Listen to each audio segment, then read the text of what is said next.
Muy buenos días. Son en este momento las 9:02 de la mañana de este martes 13 de enero del año 2026. En este momento, a las 9:03 de la mañana, usted está viendo En Conexión por TVV Network y lo está escuchando por Éxito 107.1 FM en Miami por HD2. Comenzamos nuestro primer programa de este año, aunque hemos tenido algunas transmisiones accidentales, habida cuenta de este comienzo tan particular, por no decir accidentado, del año nuevo 2026. En el santoral de hoy, no tengo aquí los santos, esperen un segundo.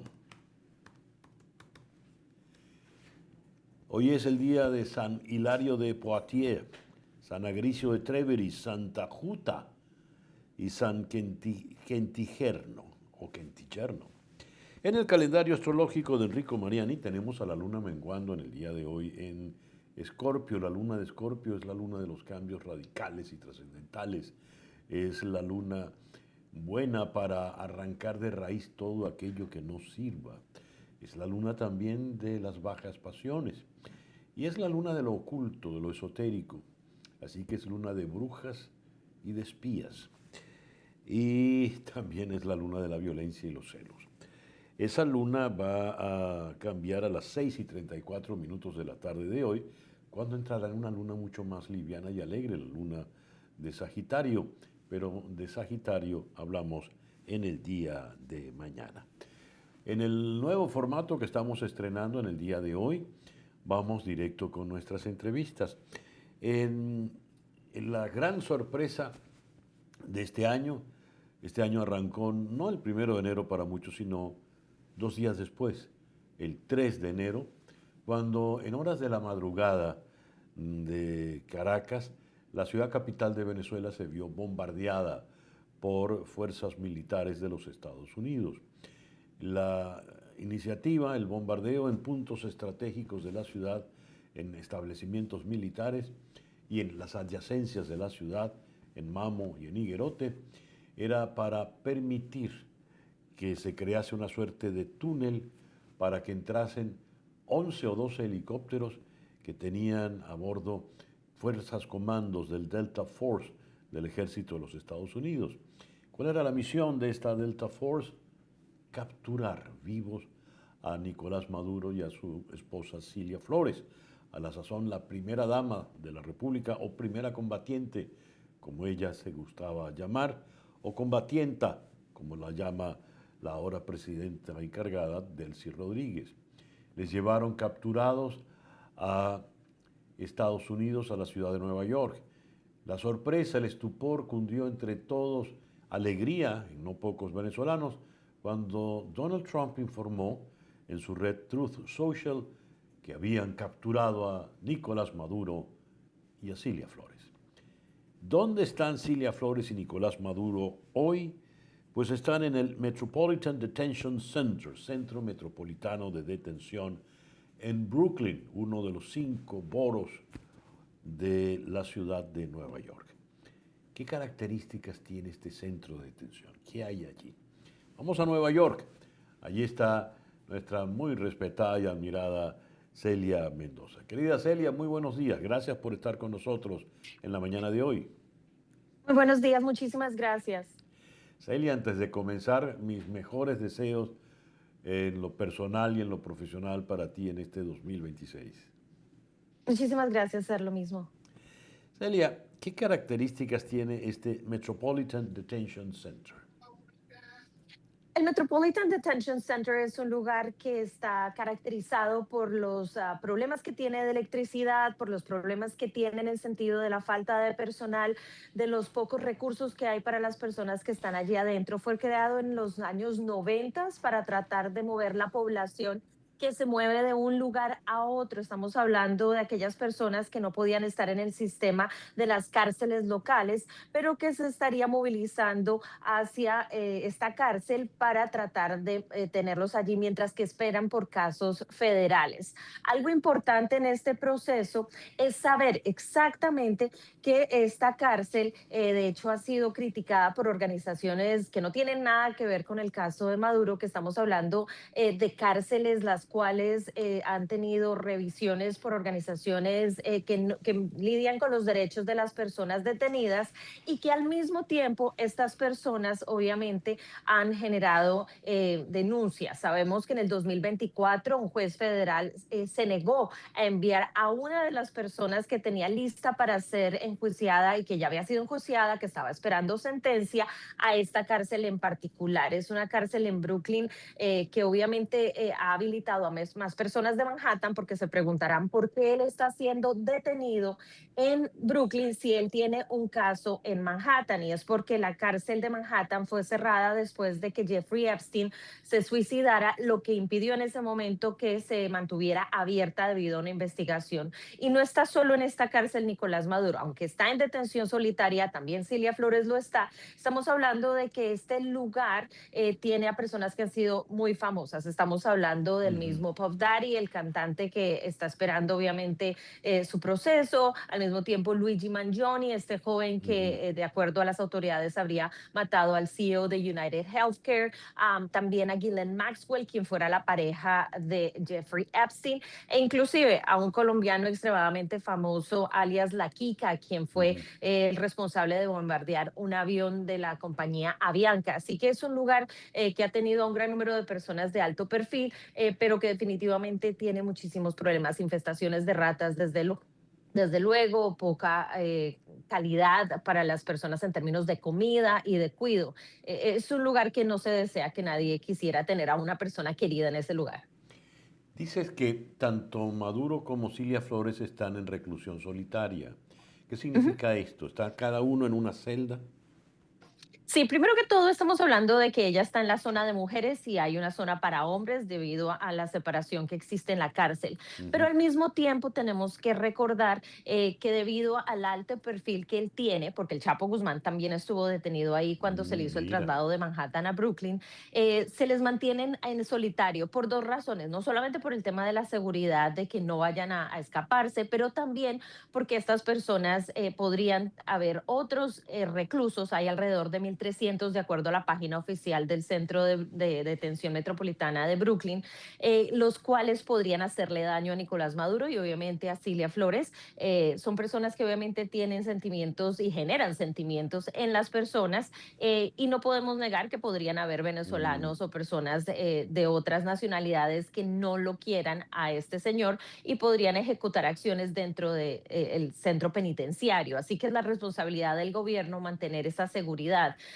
Desde luego, tiene restricción de comunicaciones, no tiene visitas de acuerdo a lo que tenemos entendido, solamente Ya. tendría la posibilidad de una visita consular, así como sus abogados. Y sabemos que esta semana que pasó, el señor Maduro llenó una forma médica y esto es algo que la Corte exige cuando se va a hacer tratamiento. Sabemos ya que Cilia Flores en Corte, su abogado, habló de la posibilidad de que tuviera Ujú. algunas cosillas rotas. En el caso de Maduro lo vimos cojeando del lado Sí. izquierdo y al parecer tiene un problema en la pierna o en el pie izquierdo, lo que podría ser revisado durante este chequeo médico que piden sus abogados. Y esto obviamente tendremos más detalles en la próxima corte cuando el juez pueda hacer preguntas o cuando la defensa pueda hacer peticiones acerca del estado y las condiciones de detención. Lo vimos muy de cerca en el caso del Chapo Guzmán en su momento.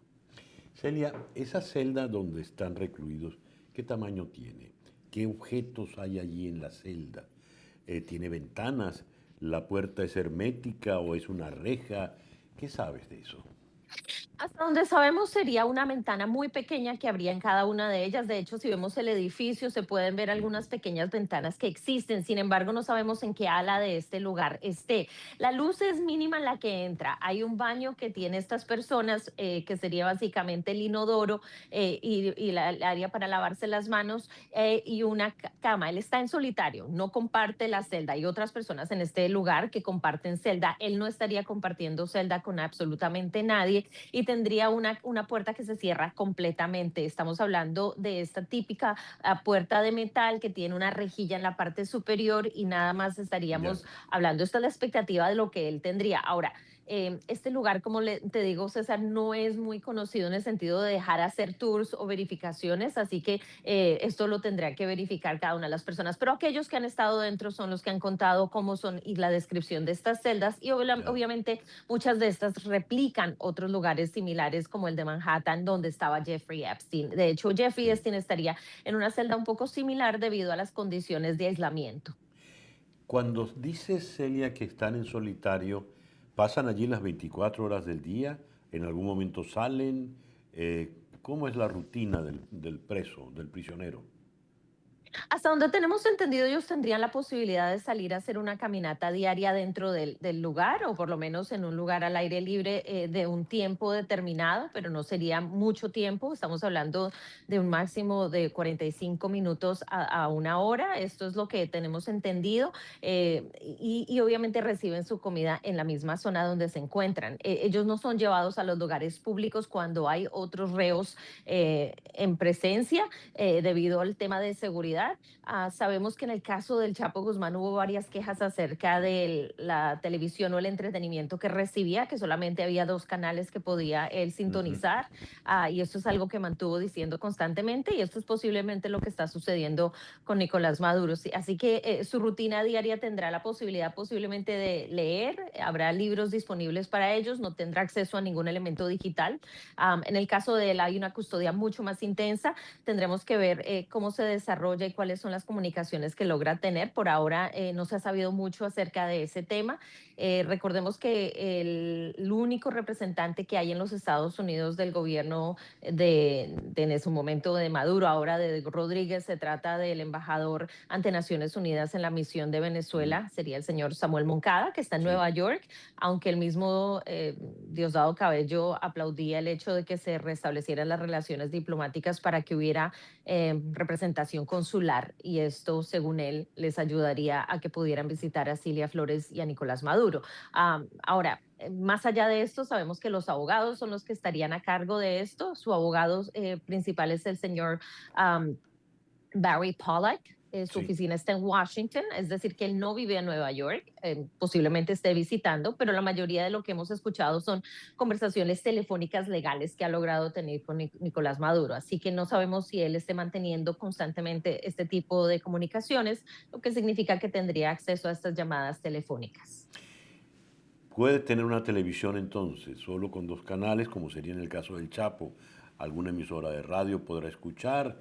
Eh, es que me imagino una persona que tenía todo el poder del mundo, ¿verdad? De repente recluido a unos cuantos metros sin tener acceso a nada. Y otro detalle, Celia, estamos en invierno. Y en Nueva York el invierno es particularmente fuerte. Allí habrá calefacción especial para el señor Maduro. No, realmente, esa es una de las quejas más grandes que han hecho las personas en este lugar, el frío que hace. Estamos hablando de un edificio que está localizado en una zona industrial de Brooklyn. Para aquellas personas que no están familiarizadas, esta parte queda más cerca a la zona industrial donde hay garajes y donde hay bodegas, está muy cerca al agua también. Y esto significa que ese viento y además en una Mm. zona menos protegida, mucho más abierta de Brooklyn hacia el área de Nueva Jersey. De hecho, en la imagen que estamos viendo, la zona del agua, por eso se muestra la zona de Nueva York en la línea, porque para el otro lado estaría Nueva Jersey y es donde queda el Sí. puerto de Bayonne y de Elizabeth, de Newark. Ujú. Y obviamente toda esa zona hay mucho más viento que circula y es extremadamente frío. Yo personalmente estuve la noche que él llegó allí, a esa zona, y el Ajá. viento es intenso, las temperaturas muy, muy bajas. Um, la noche que ellos llegaron fue extremadamente frío en Nueva York. Y esto obviamente en un lugar de estos no se mantiene la calefacción muy alta. De hecho, se va la luz de vez en cuando en este lugar, así de acuerdo a las quejas que se han dado. Así que no creo que tenga una cobija extra o un calentador adicional. A ver, es que no deja de haber, Celia, tú comprenderás en las preguntas que te estoy haciendo, Uh -huh. una paradoja, una ironía muy particular en todo esto, porque está viene a Nueva York, al primer mundo, a pasar apagones, mientras él obligó a todos los venezolanos a vivir de apagón en apagón. Otra pregunta que tengo, Celia. Él y Cilia Flores tienen contacto, se pueden comunicar, se pueden ver. No, hasta donde tenemos entendido, no. Y esto es lo que sucede como cuando en cualquier momento una persona pierde la libertad. Los privilegios de pareja se pierden en ese sentido. Hay hasta cierto visitas cuando una persona ya está sentenciada. Por ahora Ujú. él ni siquiera está sentenciado. Recordemos que, y a pesar de los sentimientos que yo sé que son encontrados, tenemos que recordar que él está en un proceso judicial en los Estados Unidos donde hay una presunción de inocencia. Ujú. Entonces, a veces yo sé que es difícil para la gente porque obviamente hay para el pueblo venezolano ya hay una decisión de culpabilidad, no hay necesidad Claro. de juicio, ¿no? Eh, pero en el sentido. Te perdí, Celia. Te he perdido. He perdido la comunicación con Celia, la conversación.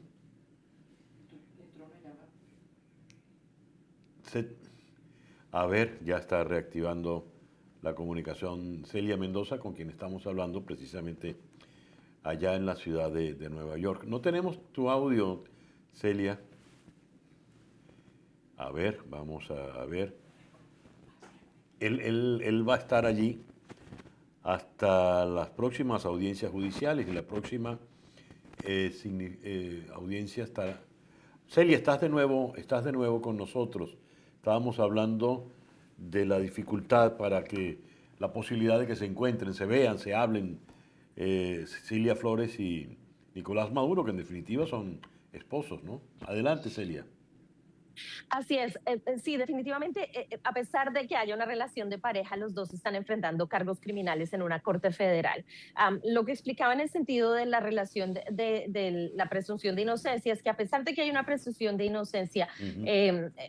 cada uno tiene unos cargos y está separado. Ahora, la defensa de cada uno podría argumentar que necesitan ser dejados ir en libertad condicional y eso estaría perfecto, pero esto no lo va a aceptar la Corte. Entonces hay muchos detalles que se manejan aquí. También hay un tema de la posibilidad de que se escapen. Entonces, la libertad condicional no está en las cartas para Ya. estas dos personas. Pero además de esto es el hecho de que a pesar de que sean una pareja, ya cada uno enfrenta su juicio, no los van a poner en la misma celda, los tienen separados.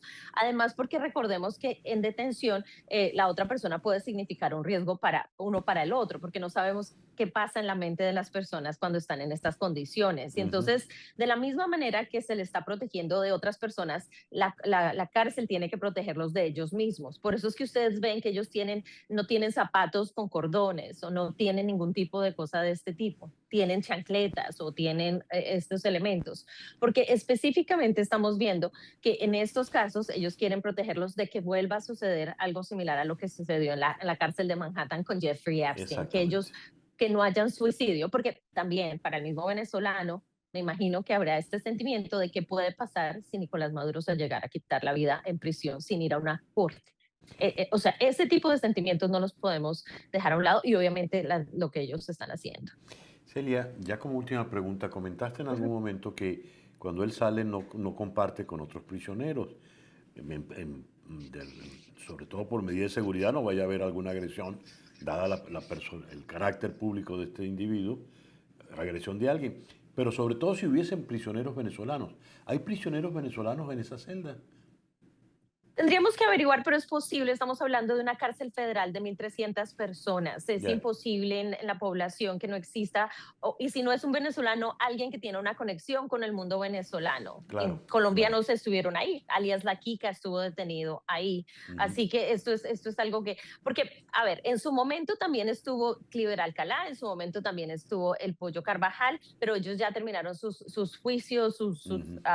bueno, no fueron a juicio, de hecho los dos Sí, hicieron un acuerdo con la fiscalía. sí, sí. Entonces salen de ese lugar, porque esta cárcel es solamente para ese proceso, durante el tiempo en el que se lleva a cabo el proceso eh, federal, ¿no? Y Sí, luego ya cuando hay un juicio, se determina culpabilidad, donde hay un acuerdo, se envían ya sea a una cárcel, como es el Chapo Guzmán, que está en Florence, Colorado, en una cárcel de máxima seguridad por el resto de ya. sus días, o han hecho un acuerdo y pues eso ya no nos dan muchos detalles en ese sentido. Y yo creo que otra cosa que hay que que recordarle a las personas, y te lo digo porque lo hemos visto mucho y lo he sentido mucho en los reportes de esto, es en los documentos legales, a Nicolás Maduro los abogados de defensa lo van a llamar presidente. Y yo entiendo que Mm, existe un rechazo acerca de este tipo de connotación, pero lo vamos a ver una y otra vez porque ellos también están construyendo una narrativa y tendremos que ver cómo se maneja en la defensa. De hecho, en los medios estadounidenses le llaman presidente Nicolás Maduro, que fue sacado ya, de Miraflores. Pero hablando específicamente de los documentos, la razón por la que se va a dar esto es también porque para la defensa tienen que construir una narrativa legal para decir que hay una protección y que por lo tanto no se le puede enjuiciar. Y eso lo veremos ahora en los próximos días, de qué manera lo quieren manejar. No significa que vaya a ser exitoso, pero son sí, todos estos herramientas legales. Por eso mismo él durante la corte dijo, yo soy el presidente de Venezuela, me sacaron de sí, mi casa, me secuestraron. Y esas palabras van a ser claves a la hora de tratar de argumentar a la corte. No significa claro. que el juez lo vaya a aceptar, no significa que el juez vaya a darle ahora una protección como prisionero de guerra, pero para que la gente entienda que no es tan sencillo de una vez, que va a ser un proceso, que hay que tener paciencia y que podríamos estar hablando de años en el sentido de un Sí, proceso legal, a menos de que él pida y asegure que sea lo más rápido posible, pero estamos hablando de cajas y cajas de evidencia que tienen que ser revisadas, estamos hablando de sí. por lo menos 5 años de evidencia donde han Wow, colocado diferentes querellas legales. ya, Entonces va a ser mucho tiempo y van dos historias paralelas, la pública y la legal. exactamente. Celia, muchísimas gracias por estos minutos en la mañana de hoy. De verdad, te reitero nuestros mejores deseos, tanto en lo personal como en lo profesional, para este nuevo año que comienza. Muchísimas gracias, César Miguel. Celia Mendoza nos reportó desde la ciudad de Nueva York. No puedo detenerme en subrayar las vueltas que da la vida, ¿no? Después de haber tenido todo el poder del mundo, haberse sentido todopoderoso, valga la redundancia, el mismo individuo que mientras torturaba a jóvenes estudiantes salía a bailar salsa, pues ahora está en su salsa, como decimos los venezolanos, en una celda mínima, pasando frío, comiendo mal y con ratas alrededor. 9:24 de la mañana, una pausa. Y al regreso, miren ustedes las ironías de la vida, nos vamos a Roma, donde nada menos que el Papa recibió a María Corina Machado. Ya regresamos en Conexión.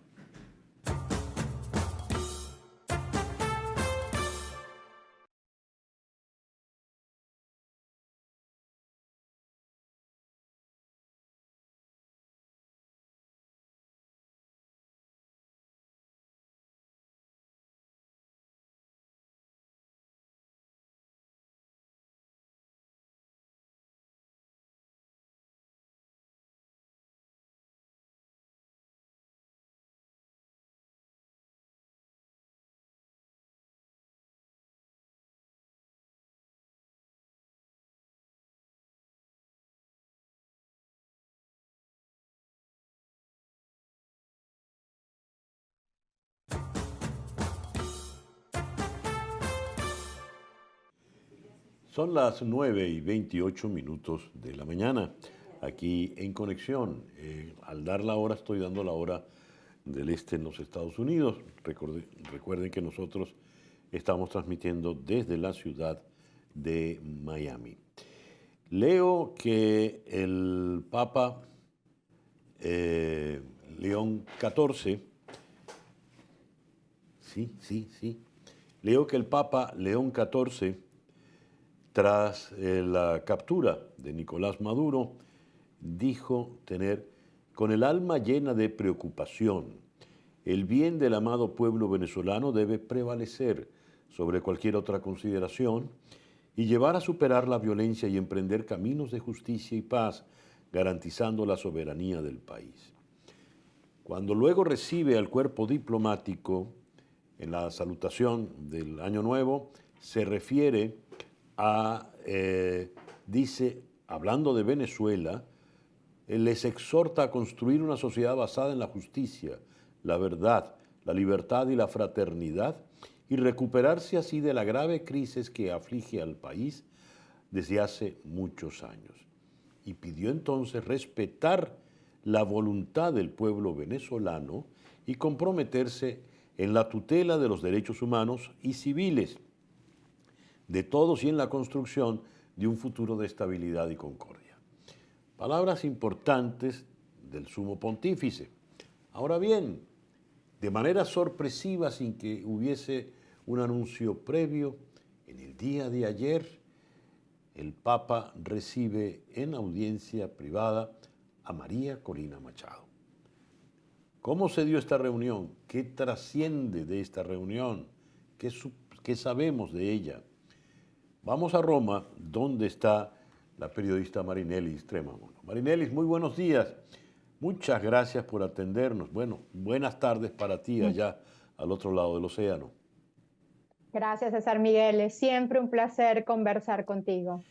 Antes de comenzar, mis mejores deseos para ti, tus hijos, tu familia, todos en este nuevo año. Gracias, muchísimas gracias. Hemos iniciado el año con muchísimos sobresaltos y justamente este lunes, cuando pensaba que ya iniciaba mi semana con calma, nos encontramos con la sorpresa de este encuentro inédito entre María Corina Machado y el Papa León XIV, algo que era completamente impredecible, pues pensábamos que seguramente estaba en territorio americano. A ver, este encuentro no estaba anunciado. ¿Por qué? ¿Cómo se dio? ¿Qué información manejas, Marinelis? Sí, nosotros, los periodistas acreditados ante la Santa Sede, todas las mañanas, muy temprano, podemos ver la agenda de lo que está oficialmente previsto, ¿no? En la agenda cotidiana del Papa, sus reuniones, sus audiencias, eventos públicos.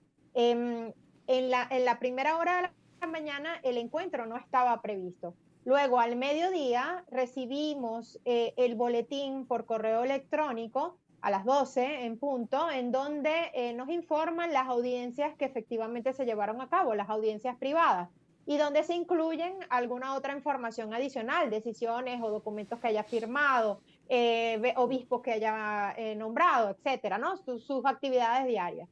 Y a todos nos agarró por sorpresa cuando vimos en este boletín que al final el último nombre que estaba era el de María Corina Machado. Inmediatamente pueden imaginar mi teléfono como explotaba de llamadas, mensajes de los colegas que trabajan aquí acreditados ante la Santa Sede, pues me conocen, ¿no? Como periodista venezolana acreditada, soy, digamos, la que tiene aquí más tiempo. Sí. Y no encontraba qué decirles, porque es que hubo hermetismo incluso con la comunidad venezolana, nadie sabía que ella estaba aquí en Italia. Posteriormente logré conversar con Claudia Macero, la portavoz, y efectivamente me confirmó que no se iba a reunir con la prensa. De hecho, no hubo reunión ni con la prensa ni con la comunidad. La única información que tenemos es el comunicado que emitió 20 Venezuela, porque la Santa Sede no emitió ningún comunicado, solamente compartió las fotos oficiales y un pequeño extracto del video, como tradicionalmente se hace. Son muy pocas las audiencias privadas en las que se emite un comunicado. En este caso, se nota que a lo mejor hubo un acuerdo, ¿no? De quién comunicaba y qué se comunica. Y la información que tenemos es este comunicado de 20 de Venezuela, que seguramente hemos visto todos, en donde dicen que en la reunión ella intercede por la liberación de los, pide a la Iglesia Católica que interceda por la liberación de los presos políticos. Este tipo de reuniones, ¿cuánto tiempo duran? ¿Quiénes más están presentes en la audiencia? Porque en las fotografías son muy cercanos. El Papa mira con afecto evidente, pues con una sonrisa a María Corina, que está evidentemente muy, muy complacida y halagada por el encuentro. Pero, ¿qué características suelen tener estos? Tú que tanto conoces del Vaticano, Marinelis. Generalmente cuando son reuniones tan delicadas, ¿no? Como esta, porque no solamente se está tratando el tema, obviamente, de los presos políticos, aquí hay un tema geopolítico muchísimo más, digamos, grande, más allá del tema de Venezuela, y generalmente son audiencias privadas, o sea, únicamente entra el fotógrafo y las cámaras oficiales de Vatican News, en el ingreso para tomar la foto oficial y para grabar ese pedacito que hemos visto en las redes sociales, y posteriormente se retiran y quedan exclusivamente ellos solos. De hecho, Ya. vimos que ella asistió sola a esta reunión privada. Ahí no hubo ningún otro miembro del equipo de María Corina Machado ni de Edmundo González Urrutia. Así que lo que allí se habló seguramente lo saben solamente ellos dos, y posteriormente sabemos que a través de la información que luego suministró la Santa Sede a través de sus redes sociales, que hubo una reunión posteriormente con el cardenal Pietro Parolin, en donde seguramente sí participó algún otro acompañante que haya estado con María Corina Machado. Y de la reunión con el cardenal Parolín tampoco ha trascendido nada, Marinelis. No, la única información que tenemos es lo que han comunicado oficialmente a través de las redes sociales de 20 Venezuela. Marinelis, disculpa, dijiste que María Corina Machado llegó sola. ¿Nadie la acompañó a ese encuentro? A la reunión con el Papa, es lo que vimos en el video. Ya. De hecho, generalmente este tipo de reuniones de alto nivel son así. En la reunión con el cardenal Parolín sí pudo haber entrado alguna otra persona, pero no tenemos esa información. Es que hubo mucho hermetismo. Intentamos, muchos periodistas, no solamente yo, periodistas de agencias internacionales, medios italianos, y nadie tuvo acceso a ninguna otra información. O sea, no hubo manera ni siquiera de encontrar a María Corina Machado ni a las personas que la acompañaban, que no sabemos exactamente quiénes estarían con ella. De manera tal de que apareció y desapareció María Corina. Así es. De hecho, es Caray. muy probable que cuando se supo la noticia que ella había estado en Vaticano, a lo mejor ya se estaría trasladando hacia el aeropuerto para viajar a los Estados Unidos. No sabemos ni siquiera a qué hora se habrá retirado de Roma. Marinelis, muchísimas gracias por estos minutos en la mañana de hoy.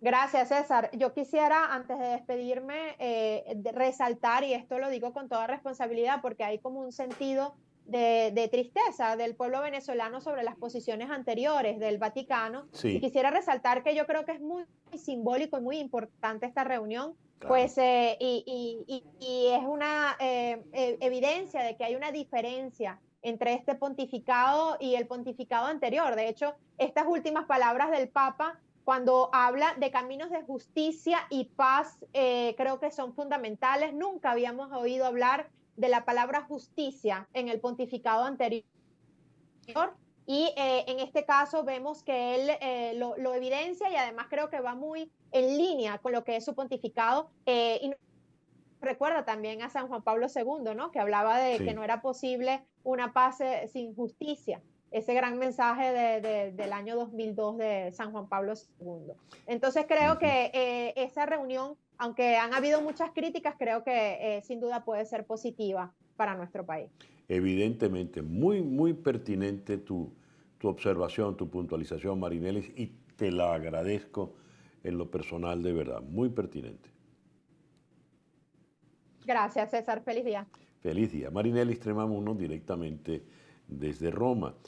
Yo quiero acotar a la observación de Marinelis que la Iglesia Católica, la Iglesia Católica es una totalidad, ¿verdad? Desde el Papa, los obispos, los sacerdotes, mantuvo siempre una postura muy firme a favor de la causa de la democracia venezolana.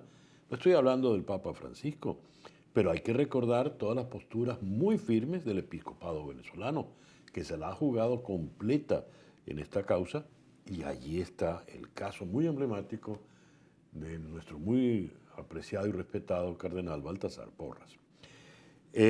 Marinelis hacía alusión al mensaje de María Corina, transmitido por 20 Venezuela, y allí María Corina Machado dice: hoy tuve la bendición y el honor de poder reunirme con su santidad y expresarle nuestro agradecimiento por la atención que presta a lo que ocurre en nuestro país.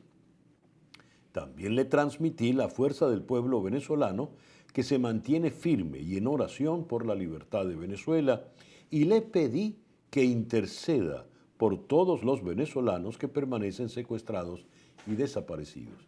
cita textual del comunicado de 20 Venezuela, donde en primera persona habla María Corina Machado. Vamos ahora a las 9:39 a la ciudad de Washington, donde está el abogado Nizar El Faqih. Nizar El Faqih estuvo presente en la audiencia donde comparecieron ante el juez Nicolás Maduro y Cilia Flores. Nizar, muy buenos días. Muchísimas gracias por estar con nosotros en la mañana de hoy. Buenos días, César Miguel, y saludos a toda tu audiencia. Nizar, esa audiencia, acláranos por favor, era para que ellos conocieran por boca del juez el caso en el que se están enfrentando, o había alguna otra circunstancia. En esencia, tal como lo describes, es una audiencia en la que el juez, en primer lugar, verifica la identidad de los acusados, que se Ujú. corresponde con la acusación. Luego les hace saber cuáles son las acusaciones por las cuales ellos están enfrentando esa corte. Les hace saber de forma muy detallada cuáles son sus derechos. Verifica que tienen asistencia jurídica, que tienen asistencia de abogados, que están conformes con cómo se está llevando a cabo el proceso. Y esos son como los tres componentes básicos de esa audiencia, pero siempre pueden los abogados de las partes, o los fiscales o los abogados defensores, pues formular peticiones bajo la forma de mociones en caso en el cual el juez también las atiende en esa misma primera audiencia. Nizar, el abogado que le representa a Nicolás Maduro allí es Barry J. Pollack, ¿verdad? Famoso porque fue el abogado de Julian Assange. Pero aparece otro abogado, Bruce Fein, y el juez le rechaza a este Bruce Fein. ¿Cuál es esta discrepancia que hay entre estos dos abogados que supuestamente son defensores de Maduro? Pollack por un lado y Fein por el otro. Sí, bueno, es una incidencia muy interesante, como si no hubiera falta ya más drama y anécdotas a este caso, pues se le Sin agrega duda. esta capa de anecdótica, pero también compleja, porque lo que ocurrió fue que este abogado, según lo que yo pude verificar en las actas, este abogado se presenta ante la corte como uno de los representantes de Maduro.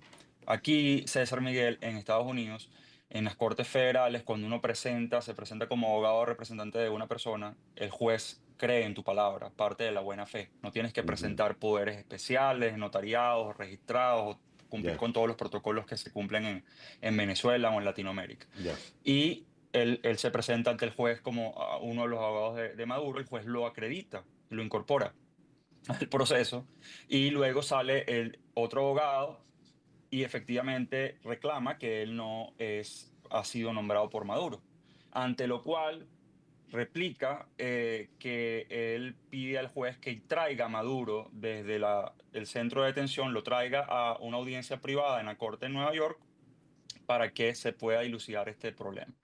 El juez, cuando se enteró de la situación, verificó, hizo las verificaciones de rigor y efectivamente halló que este segundo abogado no estaba incorporado, no debió haber reclamado representación, por cuanto él alega que la representación no se la dio Maduro directamente, sino personas allegadas, y no determinó qué personas allegadas, y bueno, eso no funciona así. La representación la tiene que dar la persona que está en este caso siendo juzgada o acusada, y entonces el juez lo separa del cargo, y ahora veremos si qué va a ocurrir al respecto, ¿no? Porque esto es un tema sensible a nivel también disciplinario, y bueno, sería interesante ver qué va a ocurrir en las Sí. próximas horas o días con esta incidencia. A ver, pero ¿a quién obedece este señor Fein si no es a Maduro? Si no fue Maduro el que lo designó. Y en todo caso, ¿Maduro qué ha dicho todas estas? ¿O Maduro preso al fin no tiene derecho a hablar? Mira, César Miguel, en audiencia en la que en la que yo estuve presente, Sí. solo recuerda claro, en audiencia es complejo porque estás al calor del momento, enterándote en tiempo real de lo que está ocurriendo. No puedes llevar dispositivos, es difícil como llevar las notas y Ujú, poder comentar o preguntar, etcétera. No está prohibido hablar, está prohibido pararse de la silla, etcétera. Entonces, ujú. al final entras allí un poco a la expectativa de ir descubriendo cómo se va desarrollando este tema, porque no estaban definidos los abogados hasta el momento en que esa audiencia se celebró. Y luego que se celebra la audiencia, César, los acusados que preservan el derecho de seguir nombrando Ya, abogados o incluso de nombrar un abogado para un caso, una moción específica y mantener otro abogado para otra moción específica y mantener su abogado, digamos, titular para todo lo que lleva, lo que va a ser el proceso. Entonces es complejo el tema de la defensa porque acá se preserva mucho de que los acusados tengan el derecho a su defensa. Entonces, bueno, en la audiencia Maduro tuvo, concilia, tres abogados privados, ujú, ¿sí? Y en esos tres abogados privados ellos confirmaron a viva voz, porque el juez así se los preguntó si esos eran sus abogados, si ellos habían elegido esos abogados y si ellos estaban conformes con esos abogados. Y ellos respondieron, ambos de forma individual, respondieron a cada una de estas preguntas afirmativamente, a viva ujú. voz. Eso yo lo pude Perfecto. presenciar y lo pude Ya, verificar, digamos, ahí en vivo, ¿no? Entonces, claro, lo que ocurre después son estas incidencias en las que se presenta este otro abogado, reclama que ha sí. sido nombrado por allegados de Maduro, no Mm, especifica qué allegados, y se da esta situación ya. un poco confusa en la corte. Por cierto, estamos hablando, Nasir, de abogados caros, ¿verdad? Que han de cobrar buenas cantidades. Y estamos hablando no de uno, sino de dos. ¿Ese dinero de dónde sale? ¿Quién paga esos abogados? Eso es una buena pregunta, César Miguel. De hecho, son tres abogados en total para Cilia y para Maduro. Tres abogados que se presentaron en audiencia privados. Eso sin contar los equipos que deben tener estos abogados detrás para preparar Ujú, la defensa. Se notó además que pudieron reunirse previamente, que pudieron ujú, preparar la estrategia legal por cómo articularon ellos sus alegatos durante esa primera audiencia. Se nota también que conversaron en privado con Maduro y con Cilia para preparar los ujú, argumentos, porque Maduro y Cilia también formularon argumentos que estaban alineados jurídicamente para cualquier conocedor del derecho acá en los Estados Unidos. Es obvio que estaban, digamos, alineados en su narrativa con los alegatos que querían adelantar los abogados ya. y eso demuestra que digamos, se reunieron previamente. Pero el tema del pago, César Miguel, es un tema, yo sé, me lo han preguntado varios periodistas, es un tema muy importante. Sobre eso quiero comentarte dos cosas. No sabemos, ¿no? ¿Quién les va a pagar? El hecho de que hayan podido nombrar a los abogados no significa que ya hayan resuelto cómo se les va a pagar a los Ujú, abogados. Y en este tipo de casos en los que están siendo acusados Maduro y Cilia por delitos gravísimos, es normal que el juez no vaya a admitir pagos a los abogados sí. a menos que se demuestre el origen de esos fondos, quién va a pagar esos Ah, abogados y cómo se va a generar la trazabilidad de esos recursos. Y si el juez no está satisfecho con ello, es posible que incluso deba recurrir a la ley, digamos que está vigente a nivel federal en los Estados Unidos, que ya. preserva el derecho a la defensa y que les designe en todo caso abogados que puedan ser pagados o costeados con recursos del Estado. Qué Eso está por interesante. verse también. Qué interesante ese punto. Ya para concluir, Nasir, mucho se ha comentado de la indumentaria de preso de Maduro, que ha exhibido, ha tenido cambios de ropa en las primeras horas de su captura. Pero cuando van a la audiencia, tanto él como Cilia Flores sí visten las tradicionales bragas, esas naranjas que tienen los prisioneros. ¿Hay algún código especial con este tipo de vestimentas? ¿Por qué ha habido ese esa especie de mercadeo de la imagen de Maduro, si eso es verdad? Bueno, a lo que ocurre previamente, César Miguel, en todo el operativo que fue, digamos, desarrollado para asegurar su detención y su traslado, está a cargo de los funcionarios policiales, DEA, militar, Ujú, etcétera, que participaron de esa detención y ese proceso de traslado. Y una vez que ya ellos son presentados a la orden del tribunal y son presentados a la orden de las autoridades de Nueva York, del Distrito Sur de Nueva York, para ser recluidas en el centro de detención, ya empiezan formalmente en el regimiento carcelario de ese centro de detención que les fue asignado y al ya, regimiento disciplinario de la corte a la que ellos están siendo claro, presentados. Y claro. bajo ese esquema, pues yo ahí me puedo referir lo que ocurrió antes y los cambios que tuvieron ellos en su forma de vestir, etcétera. Sí, No tampoco conozco los detalles del por qué y sí, cómo, pero sí te puedo decir que una vez que llegan a la corte, que son puestos a ya, la orden del tribunal, se tienen que someter a este regimiento y efectivamente ambos vistieron una uniforme naranja en la parte superior y encima de ello una braga azul marina, que es la que se le provee a los presos que están siendo presentados en corte. Y ya. bajo esa indumentaria fue que yo los vi, bajo esa indumentaria probablemente los seguiremos viendo a lo largo del proceso. Es cierto que no hubo contacto visual entre ellos dos, entre Maduro y Cilia Flores. Es cierto, César Miguel, y un poco, bueno. hay varias personas que han destacado diferentes razones, hipótesis Ya. al respecto, pero un elemento fáctico importante para el imaginario de la gente que nos escucha, que nos ve, es que ellos cuando son ingresados a la sala, yo estaba ubicado detrás del banquillo de los acusados, cuando ellos son ingresados a la sala, los sientan en un mismo banquillo, ¿sí?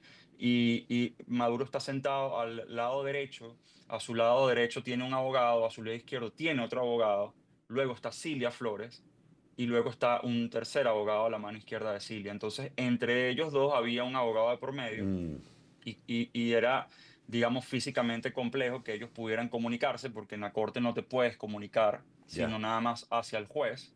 Es difícil murmurar, te pueden levantar o suspender la audiencia por el simple Mm, hecho de conversar sin autorización del juez. Y bueno, ahí no hay manera de que ellos puedan alcanzar conversar durante el desarrollo de esta audiencia, que además es muy breve y no tiene recesos. ya, ya. ¿Sí? Y luego tienes el factor de la posición física en la que se encontraban, que sin duda era complejo poder generar un contacto visual. Ahora es verdad que cuando ingresaron Ujú. y cuando salieron de la sala, que tuvieron que hacer el recorrido desde la puerta de ingreso, que está al fondo de la sala de audiencia, hasta el banquillo de los acusados, ellos caminaron por separado, no se tomaron de la mano, no hubo ningún gesto entre ambos, ni hubo ninguna comunicación entre ambos, ni en la entrada ni en la salida. Ya. Muy Eso bien. también yo lo pude notar. Nizar, muchísimas gracias por estos minutos en la mañana de hoy. Un gran placer, César Miguel, que estés muy bien. Gracias. Nizar El Fakir es abogado, nos habló desde la ciudad de Washington. Son las 9:51 de la mañana. Una pausa. Al regreso vamos a ir a Houston para enterarnos de la situación del petróleo venezolano, nada menos que con el doctor Francisco Monaldi de la Universidad de Rice. Ya regresamos en Conexión.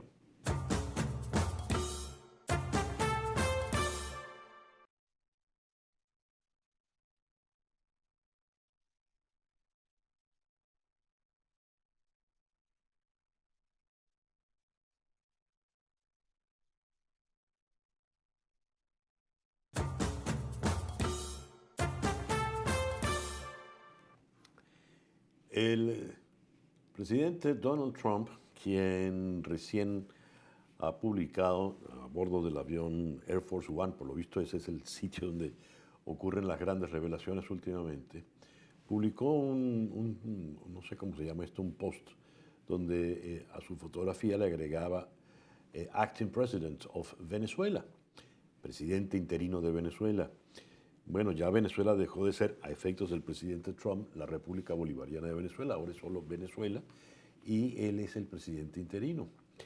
Antes había declarado que tenía hasta 50 millones de barriles de petróleo para comercializar.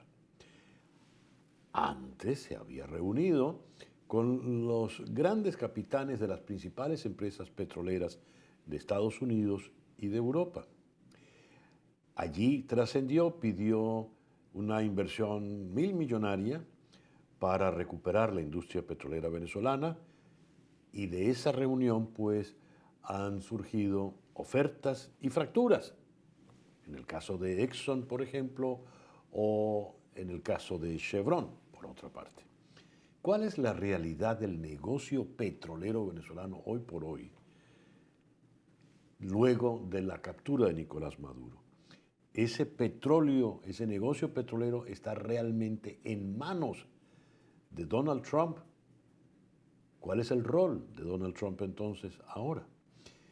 Nadie puede abordar este tema con la solvencia y profundidad que nos puede brindar el doctor Francisco Monaldi de la Universidad de Rice. Vamos entonces a la ciudad de Houston. Francisco, muy buenos días. Muchísimas gracias por acompañarnos en la mañana de hoy. Encantado, César. Antes que nada, quiero manifestarte mis mejores deseos, tanto a título personal como profesional, para este nuevo año 2026, Francisco. Igual. Francisco, ¿cuál es la realidad del negocio petrolero venezolano en este momento? Bueno, un cambio obviamente muy profundo. Cuando empezó el bloqueo hace muy poquito, que estamos hablando de mitades del mes de diciembre, hubo una reducción tremenda de las exportaciones de Venezuela. que fundamentalmente 80%, como recuerdas, iban al mercado negro en China, como un 16% iban a Estados Unidos a través de Chevron y un 3-4% a Cuba. Y todo eso se represó en Venezuela, con algunas pocas excepciones de barcos que lograron salir. A partir de la detención de Maduro y de la negociación entre la administración Trump y el gobierno interino de Delcy Rodríguez, llegan a un acuerdo, obviamente, propulsado por los Estados Unidos, de que todo el petróleo se va a exportar ahora a donde digan los Estados Unidos. Fundamentalmente, obviamente, el objetivo es que sea a los Estados Unidos, pero ellos ya han hablado de la posibilidad de que parte se venda en otros destinos, digamos, licenciados por Estados Unidos. Algunos traders ya han sido autorizados para buscar algunos otros clientes. Básicamente, la cifra que se habla de 30, 50 millones es lo que está acumulado en inventarios en Venezuela, como 30 millones están en tanques en tierra y lo demás es lo que está en el mar, ¿no? Y eso sería lo primero que se mercadearía. ¿Qué ocurrió con el capitán, el CEO de Exxon, en la reunión con el presidente Trump allí en la Casa Blanca?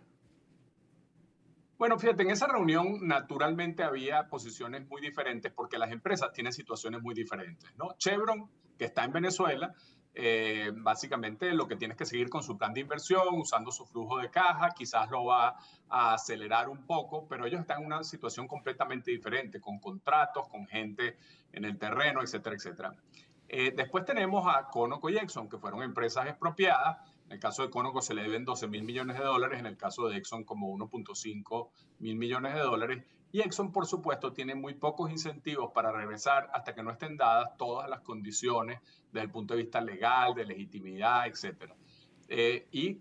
Su CEO, su presidente, fue muy enfático en decir que Venezuela era uninvestable, es decir, que no se puede invertir en Venezuela. Eso molestó mucho al presidente Trump, pero contrastó, por supuesto, con la actitud de Chevron, mucho más positiva, y la de las pequeñas empresas americanas que se especializan en la recuperación de campos maduros declinantes, que también mostraron interés. Y finalmente estaban los refinadores y las empresas de servicio, que obviamente ven con interés, pero no hubo, digamos, ningún compromiso de inversión más allá del que ya tenía Chevron y quizás Repsol y Morel & Prom, que también tienes contratos, pero Repsol fue la que participó de las empresas que tienen contrato en la reunión, además de Chevron.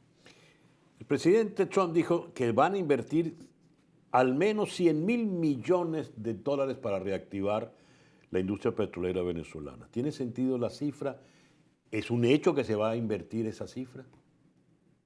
Bueno, la cifra es una cifra razonable en el sentido que eso es lo que se requeriría para recuperar la producción de Venezuela a sus máximos históricos. Incluso podría llegar un poco más, hasta unos casi 4 millones de barriles diarios. Pero eso obviamente va a tomar años y mucho más allá de la administración Trump, ¿no? Y por ahora los compromisos de inversión reales que hay son bastante limitados. Son los de Chevron y los de Repsol y Morel & Prom, como comentaba, y está esa expectativa de que haya otros nuevos entrantes, pero eso todavía está en una fase muy preliminar.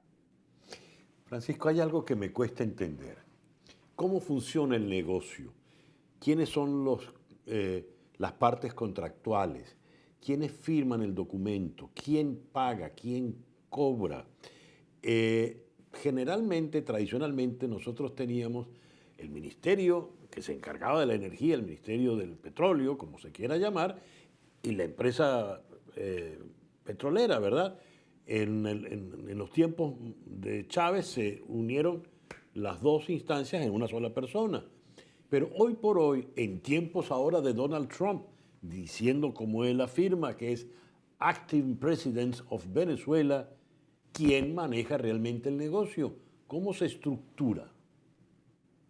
Eso es una muy buena pregunta. Obviamente los contratos al final los va a tener que firmar Petróleos de Venezuela, que es la que tiene los derechos sobre esos campos otorgados por la República de Venezuela, o algunos de los socios, si le quieren vender, de los socios de PDVSA en algunos de esos contratos, ¿no? Pero obviamente la intención de los Estados Unidos es digamos, hacer un control remoto de la política petrolera de Venezuela. Entonces, lo que está planteado es que no solamente estos barriles iniciales, sino después de eso, las exportaciones de Venezuela, que son hoy en día como 800.000 barriles, vayan a Estados Unidos, que el dinero vaya a unas cuentas que controla Estados Unidos y que ellos deciden cómo se usa ese dinero, y a su vez que por el lado de la producción se entreguen contratos que los Estados Unidos va a promover con fundamentalmente empresas americanas y algunas empresas europeas. Obviamente todo esto al final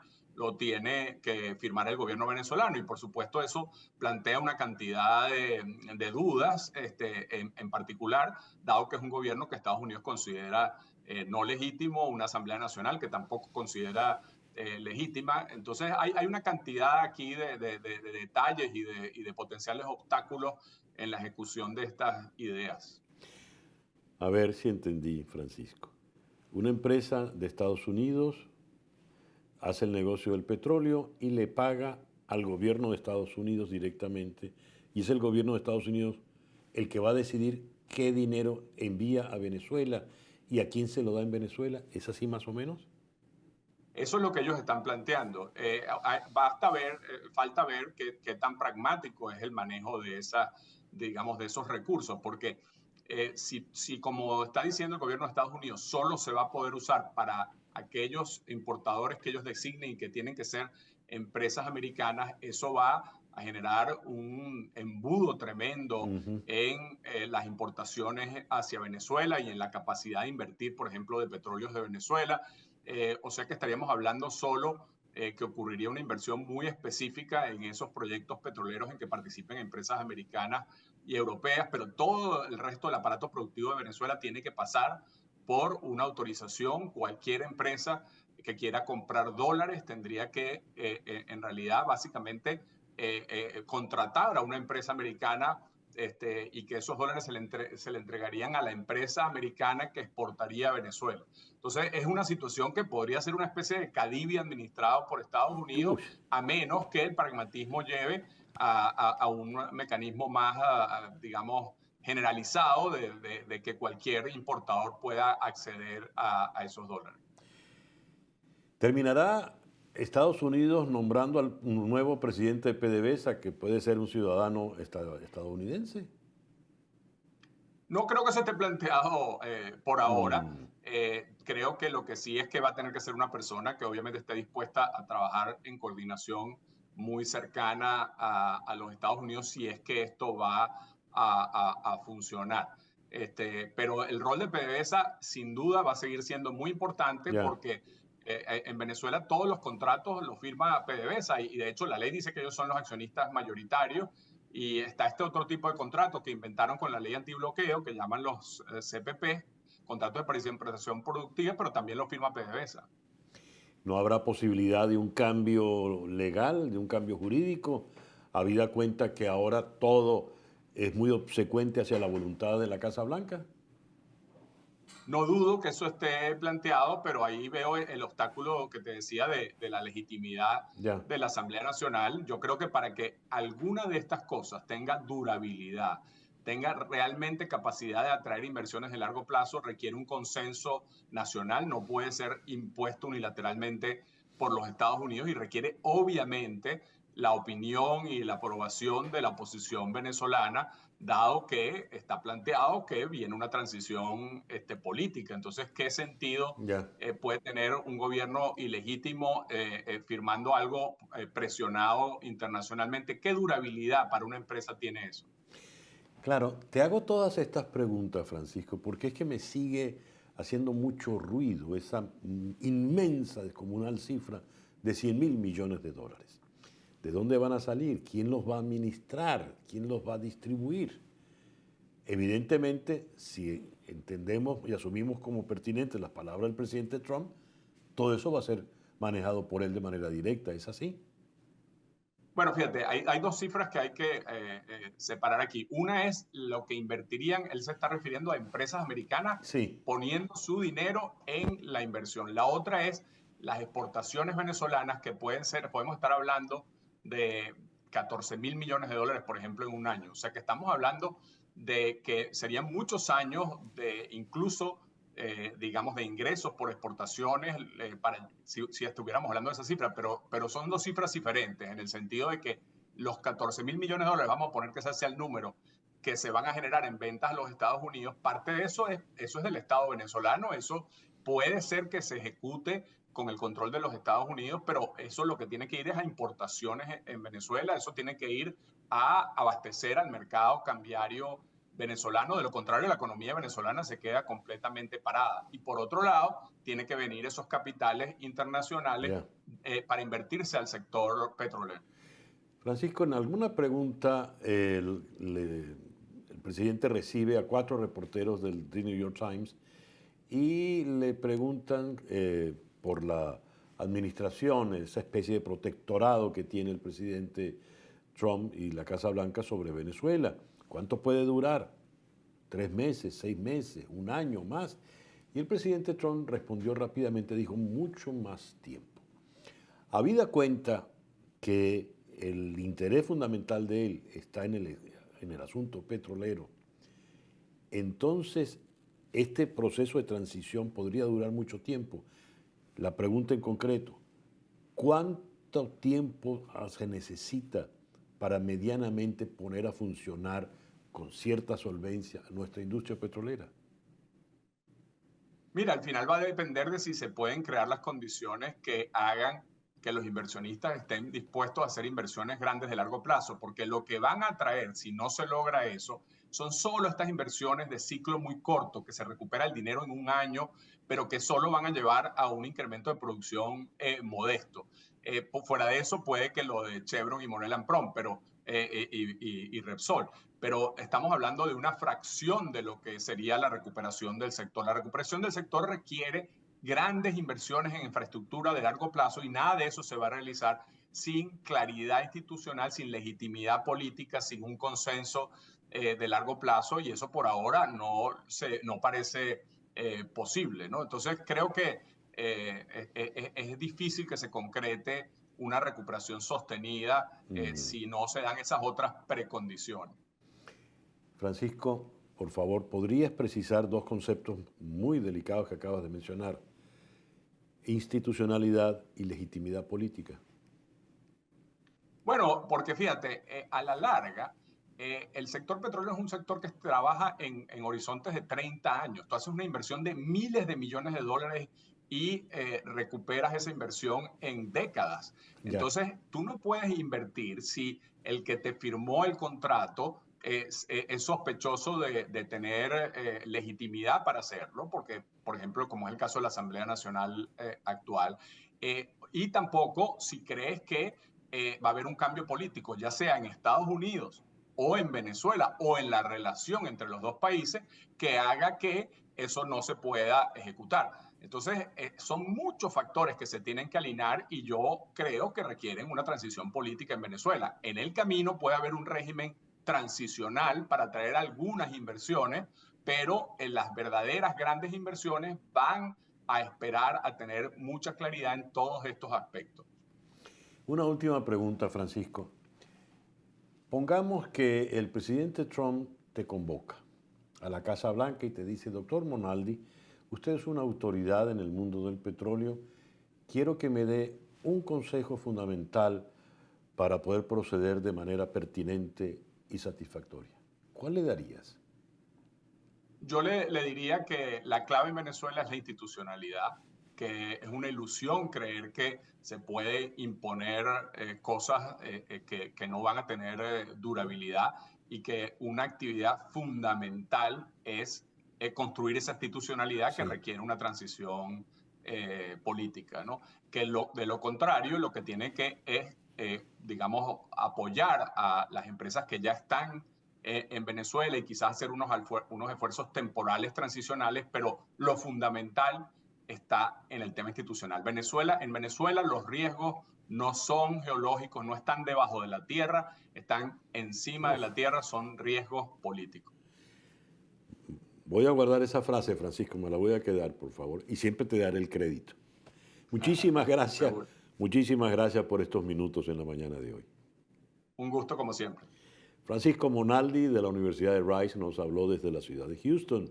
Son las 10:12 de la mañana. Al regreso vamos a ir a París para conversar con la antropóloga, historiadora Elizabeth Burgos. Históricamente, ¿qué es lo que estamos viviendo los venezolanos en este arranque del 2026? Ya regresamos en Conexión.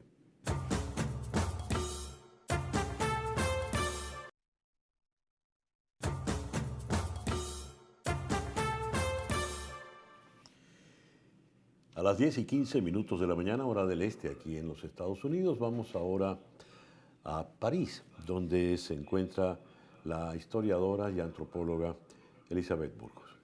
Elizabeth, muy buenos días, muy buenas tardes allá, al otro lado del océano. Muchísimas gracias por atendernos en el programa de hoy. Buenos días y buenos días para mí también porque estoy en México, no estoy en París. Ah, estás en México, estás de este lado del Atlántico. Sí, Magnífico, estamos cerca. magnífico, Elizabeth. Elizabeth, como historiadora y testigo presencial primordial, protagónica de muchos de los acontecimientos de nuestro país y de la América Latina en las últimas décadas, ¿qué es lo que está ocurriendo con Venezuela en este momento? ¿Con Venezuela o con el mundo? Bueno, con ambos, pero comencemos por Venezuela. Sí, porque Venezuela está situada en un espacio geopolítico muy importante. Bueno, eso no es nuevo, eso comenzó desde el momento en que Hugo Chávez le cedió la soberanía de Venezuela a Cuba. Y desde ese momento, como Cuba estaba dentro de lo que se llamó el Pacto de Varsovia en una época, y eso continuó con Rusia, y luego hubo el cambio o el fenómeno chino como gran potencia. Entonces estamos en un momento en que ya no son las dos grandes potencias que se enfrentaban durante la Guerra Fría, sino varias potencias que tienen ínfulas de imperio. Hay una relación de multiplicación de imperios. Bueno, entonces, y Venezuela está inmersa en eso. Por eso, de ahí la dificultad de negociar con Venezuela, porque con quien se negocia no solamente es con el chavismo, como se dice, sino con diferentes actores que están en presencia, como Irán, como Rusia, como China, y como Cuba, que siempre ha sido la celestina de los imperios en América Latina desde la Revolución Cubana. Y esa es la gran complejidad, a lo cual se agrega el tipo de economía que ha suscitado ese bloque de países latinoamericanos, porque no ha sido solo Venezuela, que se han unido a ese proyecto político e histórico que ha liderado Cuba en América Latina desde 1959. Y eso es lo que está, a mi entender, llegando a su fin, y se escribe un capítulo nuevo a partir del 3 de enero, con la intervención americana del rescate de Maduro hacia Estados Unidos. Muy bien. Yo te pregunté por Venezuela y tú me respondiste de inmediato, ¿quieres saber de Venezuela o del mundo? Y evidentemente estamos hablando de un tablero donde todos los elementos interactúan, evidentemente. Entonces, tenemos la que parece ser la crisis terminal de Cuba, tenemos el estallido, por lo visto, abismal ya que está ocurriendo en Irán con una represión feroz, y en todo esto ocurre esa especie de interinato del gobierno de Donald Trump en el caso venezolano. Es el final de un proceso, acabas de asomar. ¿Qué determinaría el final propiamente entonces? ¿Dónde termina la película? Eso nunca se sabe, imposible. Hay demasiados elementos demasiadas cosas que negociar, y está también la política interna de Estados Unidos, la gente tiende a olvidarla. Trump no es alguien que puede decidir de un día para otro, aunque él decide muchas cosas, pero él tiene unas elecciones, él ya prometió a su electorado que no iba a participar en más guerras y en más aventuras bélicas en el exterior. No puede haber un solo boy que muera en un combate por defender, por ejemplo, la democracia en Venezuela. Eso es imposible. Y entonces, ¿qué se está usando? Se está usando la alta tecnología del nuevo tipo de guerras que se van a llevar a cabo en esta época de la revolución tecnológica que estamos viviendo. Entonces, hay diferencias. Por ejemplo, hasta hace poco, los líderes de ¿cómo diría? Una especie de, para Venezuela y para el mundo cubano, de narcomarxismo, ¿no?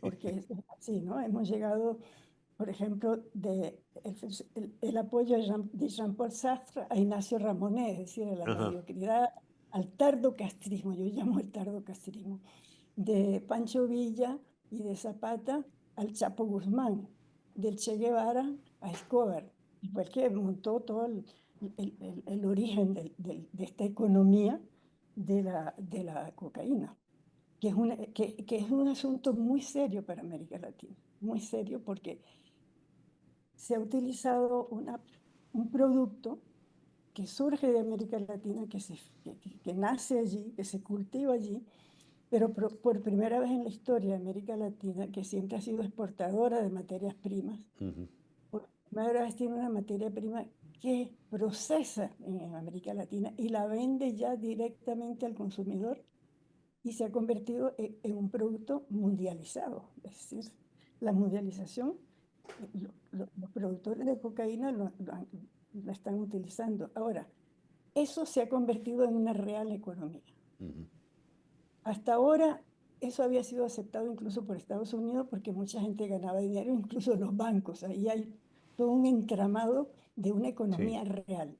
Para América Latina comienza con los campesinos, que se favorecen mucho, porque además es una planta que no necesita mucho cuidado y que tiene varias cosechas al año. Y hay todo un proceso de producción en la que intervienen todas las capas sociales de América Latina y del exterior también, porque hasta que se llega del campesino que produce la droga, la hoja de coca, hasta el que hace la pasta, luego el refinamiento, los químicos que intervienen, los laboratorios y los carteles. Y entonces, ¿cuál es la diferencia con respecto a Venezuela? Que no es un cartel, es un Estado que se puso a la orden de una economía. Destruyó la economía petrolera y se dedicó a la economía de la droga. Y no porque son mala gente que les gusta traficar para ganar dinero, eso es cierto también. Pero se llegó a la conclusión, y eso yo lo vi en Cuba, que no solamente la droga la compran los americanos, sino que ellos tienen las consecuencias, después se mueren por el consumo. Entonces ni siquiera hay que usar droga ni intervención militar para acabar con los americanos, para acabar con el enemigo histórico de Cuba. Entonces, ese enemigo histórico contra el cual hemos estado haciendo la guerra desde hace 68 años prácticamente, es el que viene ahora a poner un término a eso, de una forma tecnológica, moderna, que es lo que América Latina no ha sabido hacer, porque en América Latina los políticos se han consagrado a hacer discursos contra los imperios, a practicar el victimismo, mientras los americanos, los chinos y las grandes potencias avanzan en la tecnología, que es lo que estamos viviendo actualmente. Quisiera tocar otro tema contigo, Elizabeth. El presidente Trump ha hablado de manera muy fuerte en contra del presidente de Colombia, Gustavo Petro. Incluso se llegó a asomar algo parecido a lo que ocurrió en Caracas, que pudiese ocurrir en Bogotá.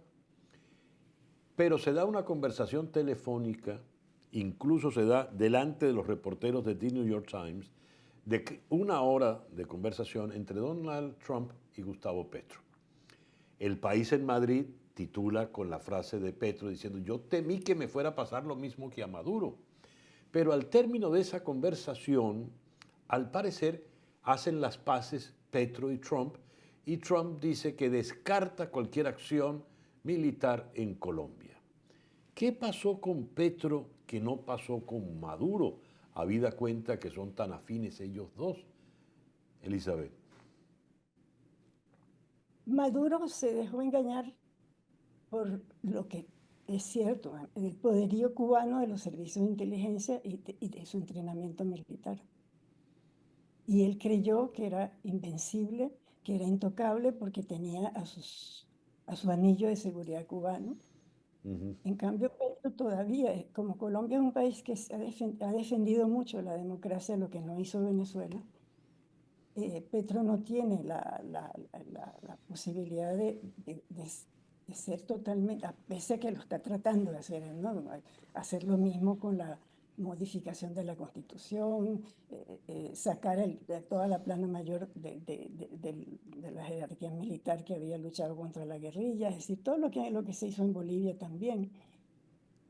Pero está en vísperas de elecciones que él piensa ganar y quiere ganar para continuar el proyecto, como ellos dicen.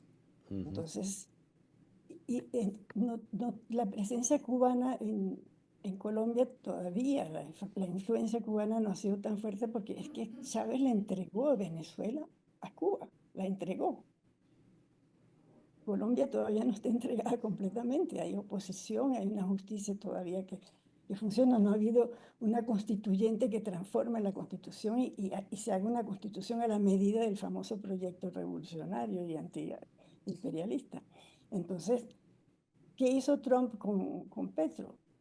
En vez de dejarlo que el niñito siga haciendo y dando declaraciones irresponsables, porque tiene una mentalidad muy infantil, Sí. lo regañó y dijo, mira, no te voy a dar más, te voy a castigar, te voy a prohibir tal cosa, y entonces el otro entendió por el ejemplo que ya se ha dado en Venezuela. Ya. Incluso en México la señora Sheinbaum cambió el discurso y se puso muy baja y dijo que había que tener relaciones muy fluidas con Estados Unidos. Bueno, a ver, en eso Elizabeth, en la acción militar del 3 de enero fallecen 32, 36 cubanos, oficiales de alta graduación, coroneles, teniente coroneles, que eran evidentemente los que protegían a Maduro. ¿Podríamos decir que ha muerto ya la influencia cubana, la presencia cubana en Venezuela? Y si eso es así, ¿qué viene ahora entonces? La presencia cubana en Venezuela, tal vez, yo diría más bien en Cuba y en el resto de los países, porque la influencia cubana, los cubanos han penetrado todos los gobiernos latinoamericanos. No hay uno solo que se salve, que no tenga gente que trabaja para los cubanos, que es agente cubano o que es agente de influencia, incluso a nivel de la izquierda mundial. Mira cómo estamos defendiendo, está defendiendo a Maduro, algo suicida, ¿no? Por ejemplo, en el país yo vi un titular hace dos días, me parece, donde hablan de el calvario jurídico que va a enfrentar Maduro en Estados Unidos. Casi dijeron el pobrecito Maduro, es decir, es algo bueno, incomprensible. Entonces, de paso, con esa actitud, lo que queda de izquierda en el mundo se está suicidando con esa actitud hacia Venezuela, porque transforman el hecho de que Maduro es un delincuente que estaba a la cabeza de una mafia casi medieval, porque cada señor de la guerra en Venezuela tiene su estamento donde tiene su influencia, ¿no? Eso se ve, es evidente, ¿no? Entonces, en eso estamos, y lo que hay que tener muy presente es que Estados Unidos quiere evitar intervenir militarmente. Ya. Que en Venezuela están dadas todas las condiciones para que eso se haga, porque está el comunicado del ELN que dice que ellos están dispuestos a intervenir. Sí. El ELN es una guerrilla que tiene 60 años de experiencia y sabe matar, porque la cuestión es esa. Están las milicias venezolanas que se han entrenado en Cuba, que no es el ejército, porque todo el mundo habla del ejército.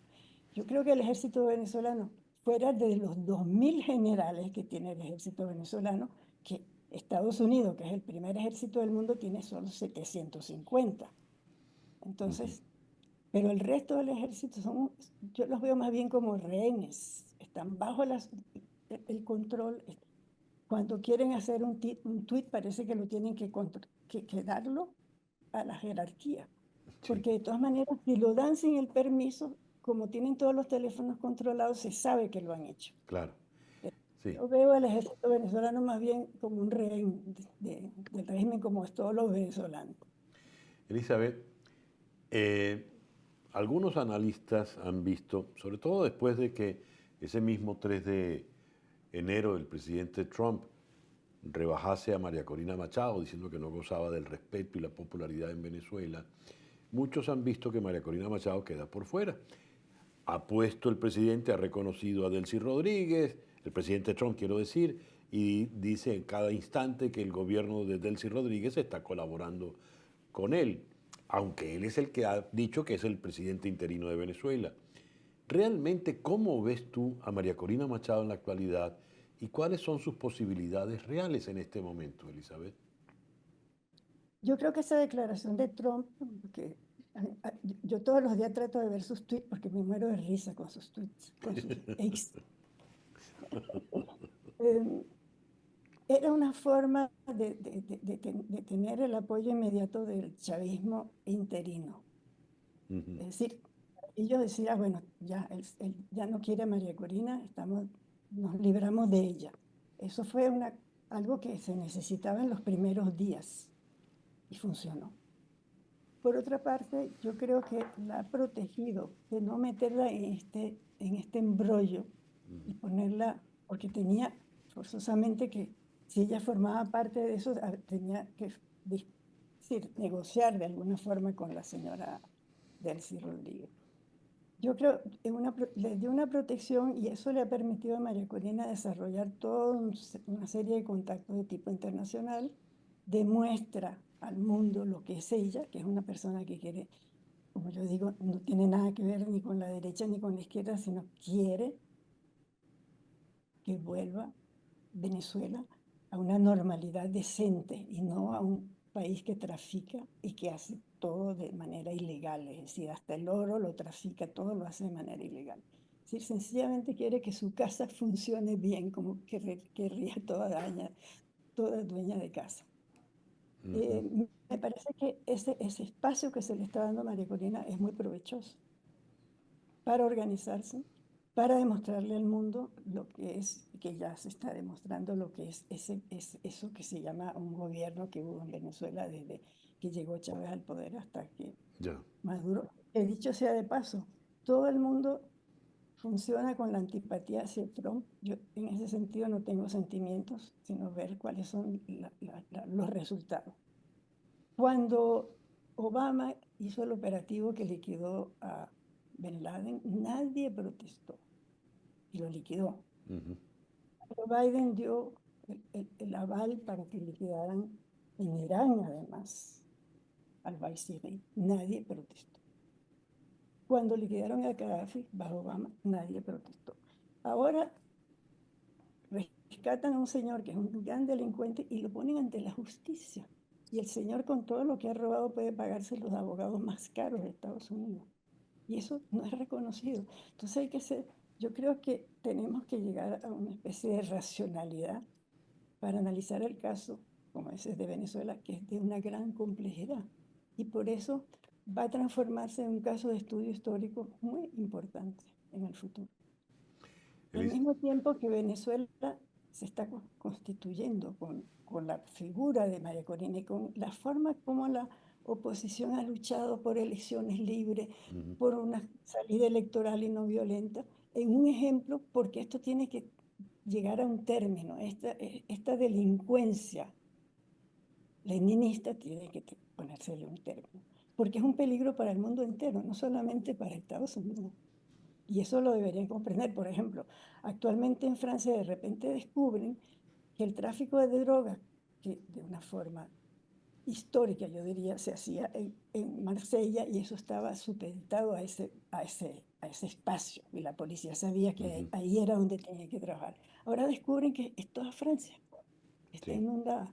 Bueno, el hecho de que un Estado ponga a la disposición del tráfico de drogas sus aeropuertos, la justicia venezolana, Sí. los militares, los obreros, y ya además cuando se dice, porque yo oigo decir a los especialistas, sobre todo franceses, que Venezuela no produce drogas, que solamente sí ayuda a exportarla. No es cierto, hay ya laboratorios más especializados porque son nuevos que los que tiene Colombia, Mira, que ya se está produciendo, y sí, claro, ya. porque en la mentalidad de esa gente, de esa lucha contra el imperialismo, se ha considerado, y con razón, que la droga es un arma también, no solamente provee capitales, pero también mata al famoso enemigo imperial. Por supuesto. Elizabeth, muchísimas gracias por estos minutos en la mañana de hoy. Gracias a ti por invitarme de nuevo. Hacía tiempo que no nos veíamos. Así es. Aquí estamos otra vez. Elizabeth Burgos, ahora en México, entiendo, vacacionando por estos tiempos. Ella está habitualmente en París. Son las 10:35 de la mañana. En estos días, mucho se ha hablado, se ha puesto el acento fundamental en la liberación de los presos políticos en Venezuela. Se anuncian liberaciones, mas no son todas las que deberían ocurrir. ¿Cuál es la situación real de los presos políticos? ¿Cuántos han liberado? Vamos a hacer una pausa y al regreso nos ocupamos de eso. En Conexión.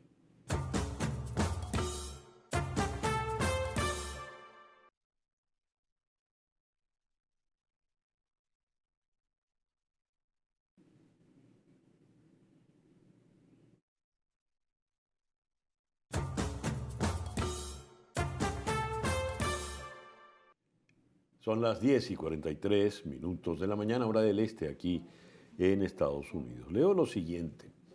El Comité Nacional de Periodistas, el Colegio Nacional de Periodistas, seccional Distrito Capital, Caracas, denuncia una estrategia sistémica de silencio forzado y criminalización del periodismo independiente tras el decreto de estado de conmoción exterior.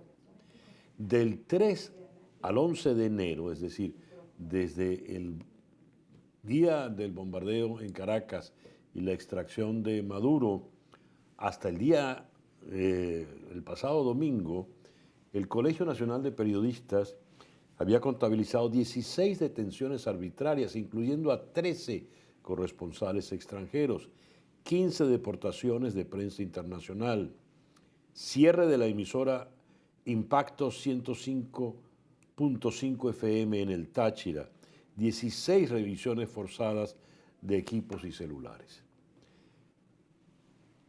Hasta los periodistas están siendo detenidos. Hasta los periodistas que están haciendo su trabajo. De nuevo volvemos a escuchar el tema de la puerta giratoria. Salen en libertad unos y caen presos otros. Todo esto en un contexto muy interesante porque se ha hecho hincapié en que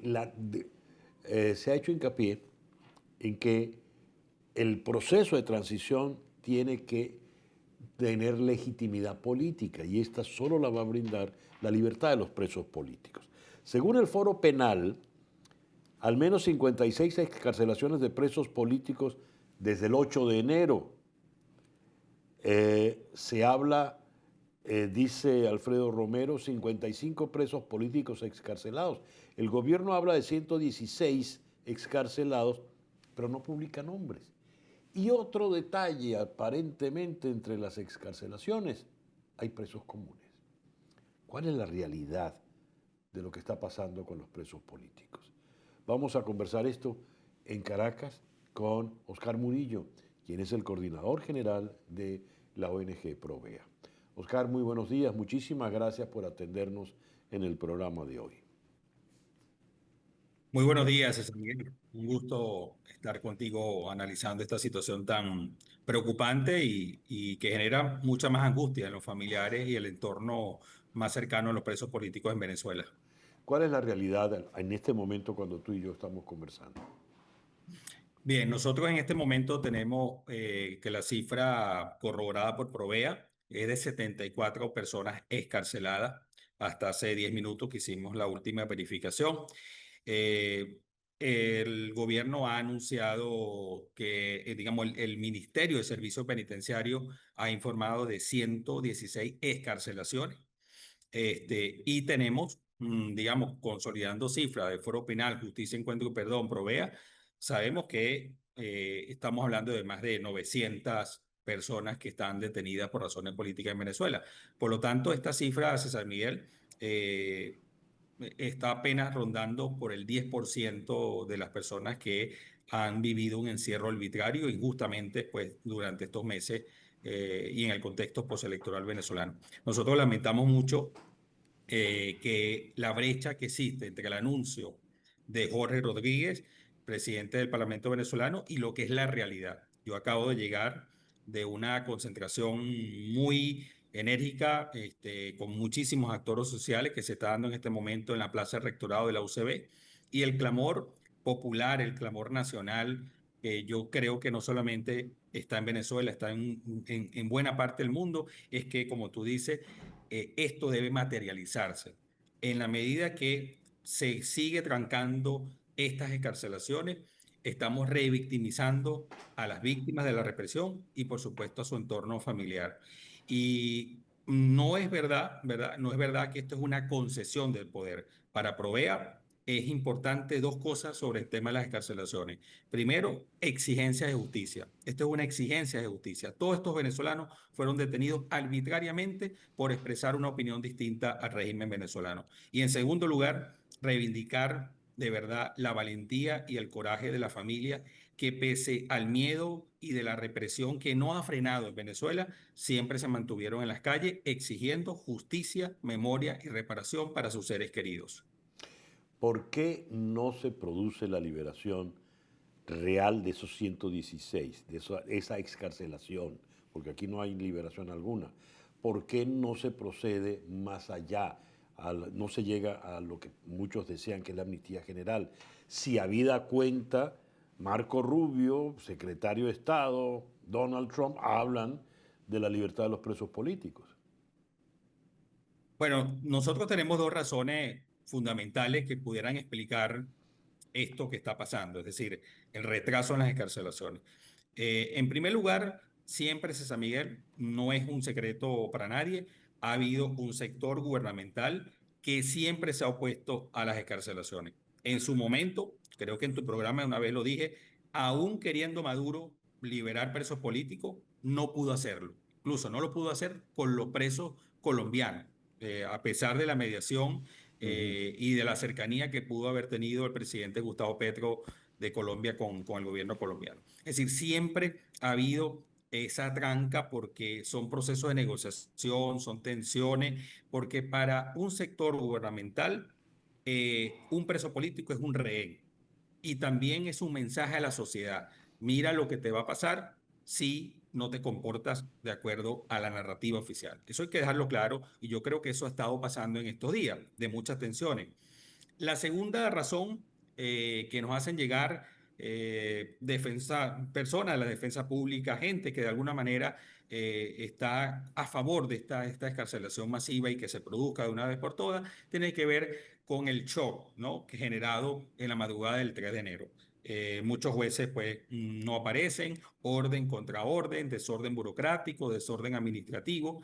Y yo creo que estas dos razones están hoy jugando en contra de la libertad definitiva o la excarcelación de estas personas y han generado esa situación, ese clima de gran preocupación en los familiares. Lo acabo de ver, mucha gente que se acerca a nosotros, a Provea, a las organizaciones de derechos humanos, queriendo saber qué pasa. Lo que hubiese sido correcto es que el anuncio de Jorge Rodríguez hubiese sido seguido por un boletín del Ministerio de Servicio Penitenciario con un listado de las personas que iban a ser escarceladas. Pero César Miguel, aquí reina la opacidad, reina, digamos, la discrecionalidad y definitivamente dentro de la estructura de gobierno están muy lejos del principio de rendición de cuentas que debe tener pues, un gobierno que tenga al ciudadano como un interés primario.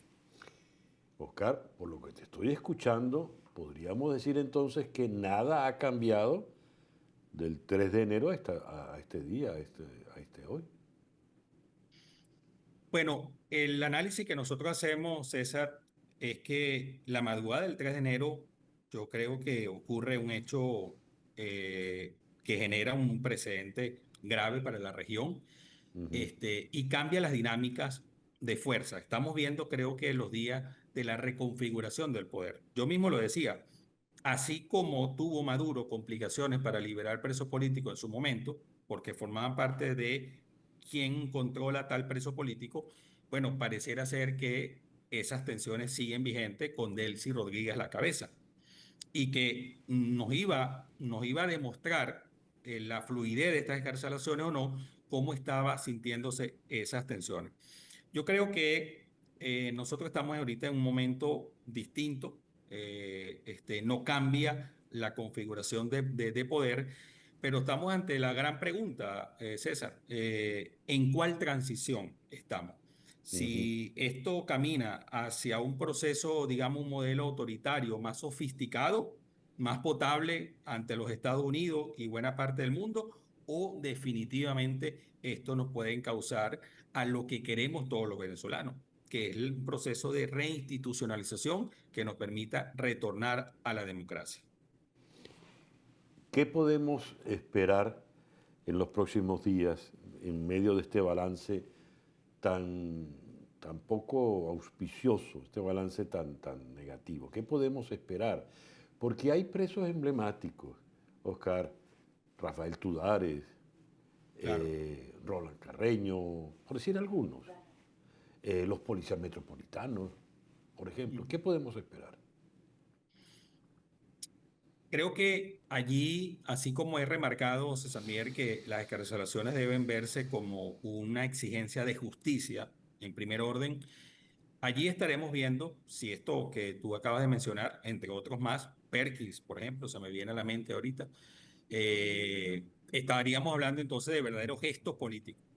Si esto no ocurre, yo creo que el mensaje que se está enviando desde esta estructura de poder reformulada, creo que sería un mensaje absolutamente preocupante para los venezolanos y para el resto del mundo.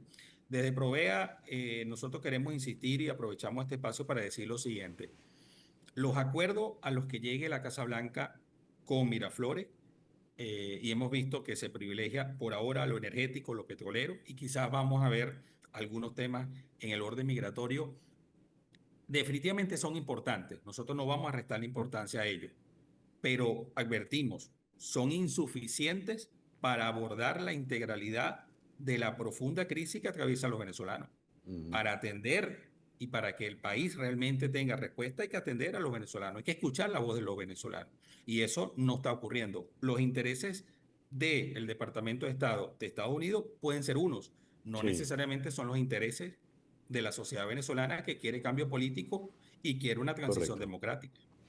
Oscar, muchas gracias por estos minutos en la mañana de hoy.